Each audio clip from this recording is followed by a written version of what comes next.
Sebenarnya maaf sekalian, isu yang sangat penting juga dalam ibadat korban adalah saya suka untuk tekan terlebih dahulu siapa yang dituntut untuk melaksanakan ibadat korban tadi. Pertama, Islam. Seorang non-Muslim tak boleh masuk korban. Tapi kalau sekiranya ada kenamaan bagi duit pada surau, kan, ataupun hantar lebuh, tak ada masalah yang tolak balik. Ambil sahajalah, sembelihlah sembelih biasa. Pilihan seterusnya dengan izin daripada dia, hal keadaannya kita open untuk fakir miskin masuk sebagai contoh. Dengan izin daripada fakir miskin. Jangan masuk namanya. Kena telefon, nak masuk nama ni, diizinkan. Izin itu mewakili niat. So, non-Muslim tak boleh buat korban. Okay? Yang kedua, berakal. So, tidak ada tuntutan untuk orang yang sebagai contoh, dia ada anak yang disahkan memang tidak waras, sebagai contoh, untuk mudah faham, mohon maaf. So, buat korban atas dia. Tak, bukan satu tuntutan. Seterusnya, balik kita dah bahaskan tadi. Kemudian yang keempat ni penting, iaitu siapa yang dituntut untuk melaksanakan korban adalah orang yang berkemampuan. Apa maksud berkemampuan? Kita yang tak terjejas disebabkan konflik di Asia Barat? Tak. Orang B40, T20 dan sebagainya? Tak, dia bukan macam tu. Parameter dia dalam mazhab Syafi'i, untuk yang dituntut untuk melaksanakan ibadat korban ni adalah, pertama, untuk orang yang ketua keluarga macam kita. Kan? Dia macam ni. Jika sekiranya kita ada duit untuk diri kita dan seisi keluarga kita yang di bawah tanggungan wajib kita, pada 10 Zulhijjah, hari raya Aidil Adha, dan 3 hari Tashrik. Contoh, kalau kita di sini mungkin sehari RM200, kan? Sehari RM100 paling minimum, so 4 hari RM400. RM400 ni memang kita ada, tak terputus pun makan pakai di hari korban dan juga hari Tashrik. Kemudian kita ada satu jumlah yang membolehkan kita buat korban, contoh RM800, kan? Memang kita tak buat apa-apa 800 tu, kita tak melaksanakan korban, individu tersebut dibebani dengan hukum makruh, sebab dia termasuk dalam kategori orang yang dituntut buat korban pada tahun tersebut. Isteri pun tak buat, seisi rumah pun tak buat, satu keluarga dibebani dengan hukum makruh. Berat ni sebenarnya. Sekali lagi, yang makruh ni maksudnya yang syarak tak gemari, yang tak suka perkara.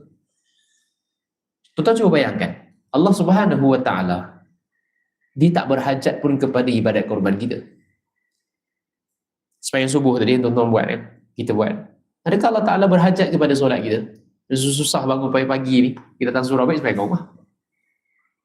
Adakah Allah Ta'ala berhajat kepada kita? Sembahyang 1000 rakaat sekalipun, kita tak boleh klaim apa-apa dengan Allah Azza wa Jalla. Sesekali tidak. Sembelihlah macam mana sekalipun, lembu, grade macam mana pun, kita tak boleh klaim apa-apa kepada Allah Ta'ala. Sebab Allah Ta'ala tak berhajat kepada kita. Yang berhajat kepada Allah Ta'ala itu adalah kita. Kembali pada isu tadi, dia bukan isu RM800, RM900.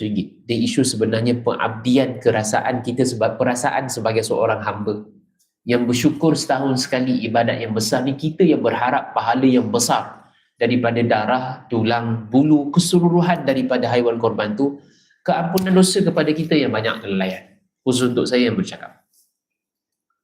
Keampunan dosa dan membesarkan sunnah daripada Nabi Allah Ibrahim alaihissalam. Daripada sedikit yang kita belanjakan, kan, harta kita yang sangat banyak, kan, maksudnya Allah Ta'ala bagi paling besar kesihatan kita, Masya Allah, untuk menyantuni fakir miskin. Yang sebenarnya maqasid utama adalah untuk beri pada fakir miskin. Nanti kita bahas sikit ujung. Jadi sebenarnya ibadat korban ni bukan sekadar untuk kita faham, sembelih sonok-sonok, tak. Kita berharap pada pahala yang besar tu. Allah Ta'ala tak berhajat kepada kita sedikit. Malahan kata ulama, satu dunia ni buat maksiat, tak sembahyang pun, Allah Ta'ala tak terjejas sedikit. Kita yang berharap atas perkara tersebut. Kalau Nabi SAW tak tinggal amalan ni, kenapa kita nak tinggal? Kecuali memang kita tak mampu. Masuk kategori tadi, 800 tak buat apa-apa. Kan, bukan 8,000 dalam akaun bank, bukan 80,000, bukan 800,000. Dalam bank tak buat apa-apa. Kita dituntut untuk melaksanakan korban.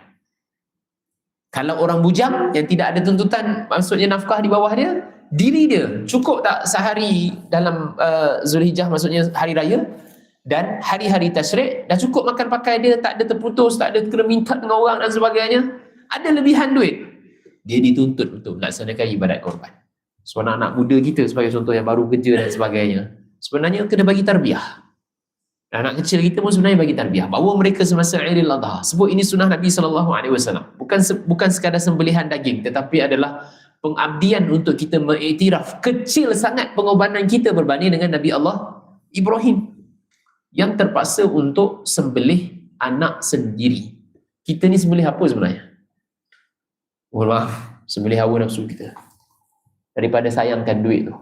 Mungkinlah datanglah bisikan-bisikan yang kata kita mewah ni daging, Ustaz, ramai dah buat setiap tahun. Dia bukan isu tu. Malahan ambil RM900 pergi bagi fakir miskin, pahalanya tak sama dengan satu bahagian korban.